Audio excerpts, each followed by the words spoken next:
بسم اللہ الرحمن الرحیم۔ السلام علیکم ورحمۃ اللہ وبرکاتہ۔ میں ہوں حکیم امتیاز دانش۔ سب سے پہلے درود و سلام اللہم صلی علی سیدنا محمد وعلی آل سیدنا محمد وبارک وسلم۔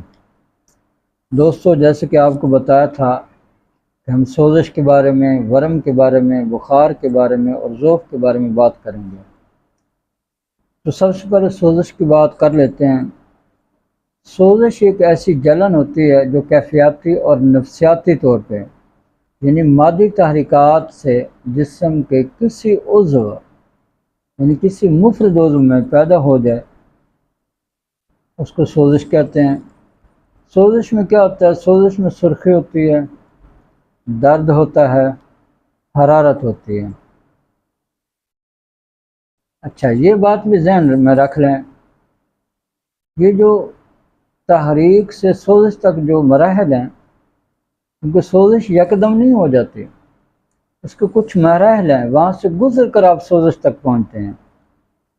اس میں جو پہلی جو چیز انسان کے اندر نظر آتی ہے، اس کو لذت بہت زیادہ آ رہی ہوتی ہے، لذت لے رہا ہوتا ہے، لذت ہوتی ہے اس کے جسم میں۔ اگر وہ اس لذت کا علاج نہیں کرتا تو وہی لذت جو بے چینی میں کنورٹ ہو جاتی ہے، پھر اسی مریض کے اندر آپ دیکھیں گے بے چینی آنا شروع ہو جائے گی۔ ٹھیک ہے، پھر یہ بندہ اگر بے چینی کا بھی علاج نہیں کرتا تو یہ جو مرض ہے پھر سوزش تک پہنچ جاتا ہے۔ ٹھیک ہے، یہ سوزش تک پہنچ جاتا ہے، اور اگر آپ سوزش کے علاج بھی نہیں کرتے تو پھر یہ ورم کی کیفیت یعنی ہو جاتی ہے۔ یہی سوزش جو ہے ورم میں تبدیل ہو جاتی ہے۔ حالانکہ سوزش میں سوجن بھی ہوتی ہے، جب یہ جو سوزش ہے شدت اختیار کر جائے، حتیٰ کہ بخار میں تبدیل ہو جائے، یعنی کہ اس کی حرارت اتنی بڑھ جائے اس سوزش کی، تو وہاں کیا ہوتا ہے؟ پھر بخار ہونا شروع ہو جاتا ہے۔ اور بعض دفعہ اللہ تعالیٰ اس سوزش کو اتارنے کے لیے، اس ورم کو بتانے کے لیے جسم کے اندر کچھ تبدیلیاں کرتے ہیں، جس سے جسم میں پھوڑے اور پھنسیاں، دانے وغیرہ نکلنا شروع ہو جاتے ہیں۔ ٹھیک ہے، آپ نے دیکھا ہوگا کہ اکثر لوگوں کو جب کوئی پھوڑا، پھنسی، کوئی اس طرح کی چیز نکلتی ہے تو ان کو ساتھ بخار بھی ہو جاتا ہے۔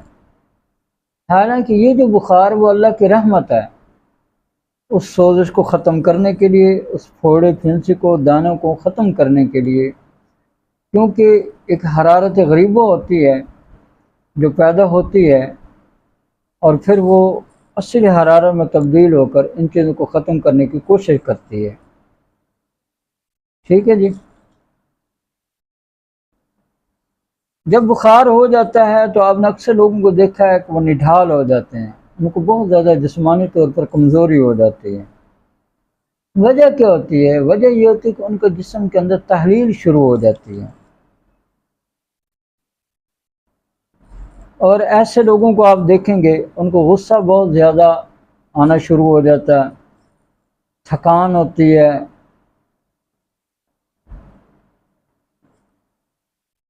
اور یہ جو بخار کی کیفیت ہے اس کو آپ اصلی حرارت پیدا کر کے ختم کر سکتے ہیں۔ ٹھیک ہے جی، اگر یہ حرارت حد سے بڑھ جائے تو پھر جسم کے اندر بہت زیادہ کمزوری آ جاتی ہے، ضعف آ جاتا ہے، پھر اس کو اتارنے کی کوشش کریں۔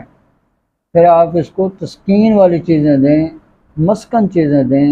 مسکن چیزیں آپ کو پتہ ہے وہ اعصاب کے ساتھ تعلق رکھتی ہیں، پھر آپ ان کو اعصابی چیزیں دیں گے تو انشاءاللہ تعالیٰ یہ بخار بھی اتر جائے گا۔